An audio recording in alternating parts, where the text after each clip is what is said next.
সবাই হয়তো ভাববে টমেটো আর সেলোটেপ নিয়ে কী রান্না করছে। আরে না না, এটা কোনো রান্না নয়, এটা একটা টিপস। টমেটো আজকাল 70 টাকা কিলো। বেশি কিনলে পচে যায়, আর কম কিনলে রোজ রোজ রান্না বসিয়ে টমেটো আনতে যেতে হয়। খুব মুশকিলে পড়েছি, তাই একটা নতুন টিপস আপনাদের সঙ্গে শেয়ার করব।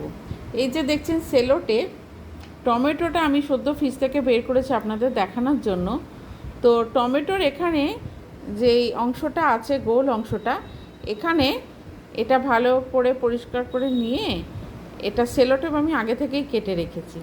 এই সেলোটেপটা এই মাঝখানটা চিটিয়ে দিতে হবে।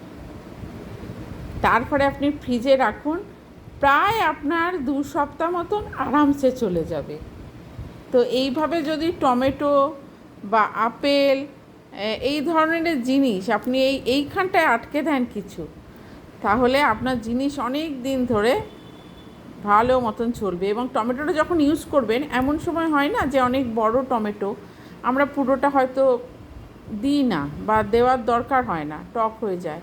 তো সেই কারণে এই টমেটোটা যদি আমি পুরোটা ইউজ করতে না হয়, টমেটোটা পেছন দিক থেকে, মানে এইটা নষ্ট করা যাবে না, এইখান থেকে মাঝখান থেকে এই পেছন দিক থেকে কেটে নিতে হবে গোল করে।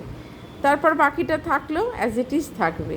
তো এটা আপনারা করে দেখবেন, ভীষণ ভালো লাগবে। উপকৃত হলে আমাকে অবশ্যই লিখে জানাবেন।